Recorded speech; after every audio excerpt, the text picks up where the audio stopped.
₹50 का जूस बेचने वाले ने कैसे खड़ी की 5,000 करोड़ की संपत्ति। अपनी शादी में सनी लियोन को नचाया। नेहा कक्कड़ ने गाना गाया। टाइगर श्रॉफ ने किया स्टंट। चार्टर्ड प्लेन भेजकर लोगों को इंडिया से दुबई बुलवाया। अंबानी से भी ज्यादा लुटाए पार्टी में पैसे। छत्तीसगढ़ के छोरे का कोलकाता, मुंबई, भोपाल हर जगह है दुकान जमीन।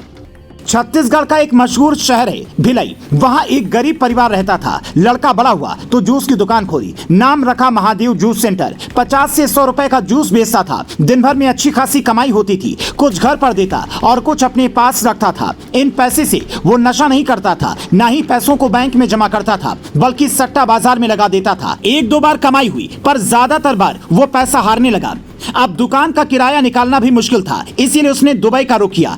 लगा कि वहां जाकर कमाऊंगा और कुछ बड़ा करूंगा, और यहां से उसकी कहानी शुरू होती है।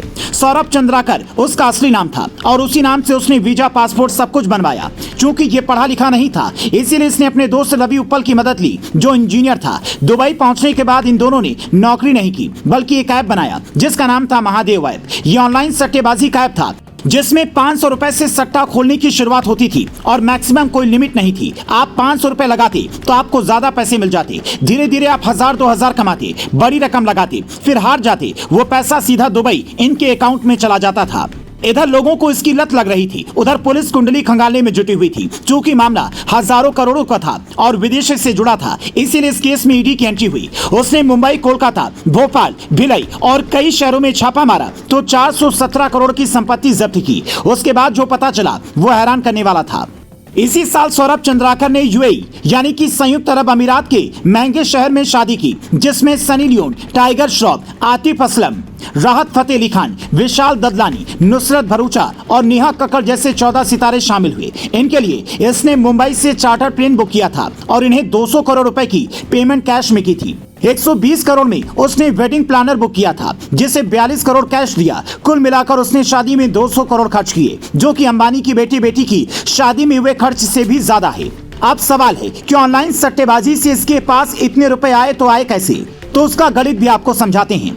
जैसे दुकान की फ्रेंचाइजी मिलती है, बर्गर किंग, डोमिनोज और पिज्जा हट की दुकान खोलने के लिए जैसे आप उनसे परमिशन लेते हैं और पैसे देते हैं, ठीक वैसे ही ये महादेव ऐप की फ्रेंचाइजी बांटता था। 70 और 30 का हिसाब होता था। इसके अलावा इसने भिलाई के आसपास के लोगों के अकाउंट किराए पर लिए हुए थे, जिससे अवैध लेन देन होता था और उन्हें एक निश्चित रकम हर महीने दी जाती थी। कई फर्जी खाते और शेल कंपनियों के बारे में भी ईडी को पता चला है, जिसका मास्टरमाइंड सिर्फ सौरभ चंद्राकर जैसे कम पढ़े लिखे आदमी नहीं, बल्कि रवि उप्पल जैसा इंजीनियर है। जैसे ही अवैध तरीके से उन दोनों ने करीब 5,000 करोड़ रुपए शुरुआती दौर में ही कमा लिए। ईडी का अनुमान है कि 20,000 करोड़ रुपए का सालाना टर्नओवर इस कंपनी का है, जिसकी फाइलें लंबे वक्त से खंगाली जा रही हैं।